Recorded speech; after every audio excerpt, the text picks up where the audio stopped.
My next guest led his team to a huge season-ending victory yesterday against its rival, the McNeese State Cowboys. Lamar football head coach Ray Woodard joins me now. Coach, thanks for coming on the show. These things are a lot more fun when we win. It is, I'm sure it is. Yeah. Where does that win rank on your coaching victories?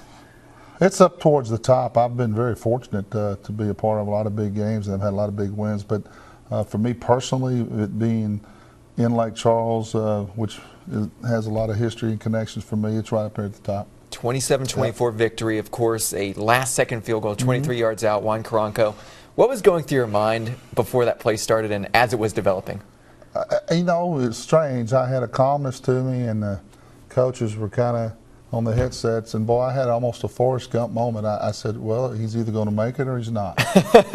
and I said, if he doesn't, we go to overtime. But I really didn't doubt that he was going to make the kick. I never did. Describe the scene for us that didn't get to see the aftermath. What was the scene like on the field? What was it like in the locker room? Well, on the field, there's just so many people you want to hug and thank. Your mind's just going all over the place. But it was a very joyful moment, a moment that I didn't want to leave the field. It started raining. I still didn't get off the field. I'd still be there if I could. It was just a great time to be part of our program and just to have so many guys out there that had so much to do with it over the years, not just that game. It was a feeling of accomplishment for a lot of us, and it was a fun time to share that with everybody. One of the steps you did want to take this year, 9-14. You guys arguably very close with the UCA game. Very arguably, too. Very arguably, too, yeah. So now 8-4. Successful season in your mind? Oh, you bet. First of all, to have a winning season was successful, and I told them that before we went over there. I said, regardless of what happens tomorrow, this Friday night I was talking to them, I'm very proud of you. We've had a successful year, and I think that might have took it off them a little bit because I don't think we played tight. I thought we played hard, but we didn't. I didn't feel the pressure in the locker room before the game like I have felt sometimes before some of those types of games. I thought our kids, they were definitely fired up, but I thought we had a confident air to us that we may have lacked in some of those games. Got to ask you this question because I know a lot of people are wondering. It's probably the question you're going to be asked about for a little time now. You won 8 games. Your contract runs out before next season starts up. What's the situation like, at least with that standpoint? I'm wondering it too. Right now, I haven't done. I haven't talked to anyone about that. I'm sure that we'll sit down in the future here and discuss it. But as of today, I don't know anything to report. Is it something you guys as coaches have to think about, or is it something you just put to the side?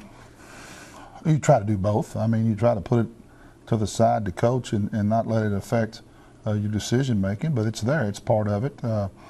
You can't always be on the first year of a contract. This happens from time to time. This is just part of it.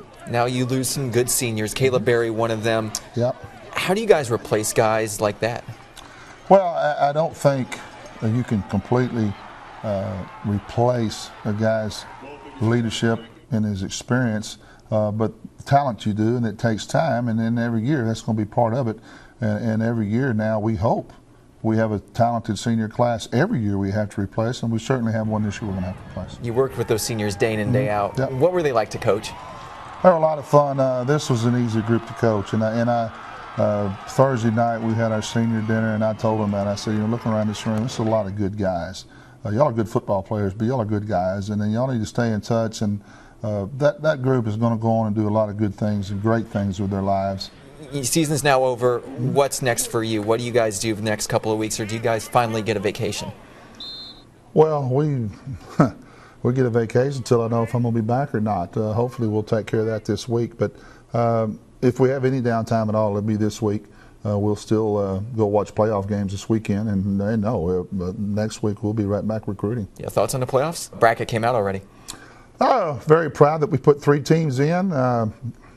Got back to the Sabine River last night and was kicking myself. If we hadn't beaten Central Arkansas, I think we'd have gotten Stephen F. Austin's spot, but they certainly deserve it. Very proud to have 3 teams representing us in the playoffs, and wish all of them well. Good deal. Coach, thanks for coming on the show. All right. Great season, 8-4, the Lamar Cardinals this season.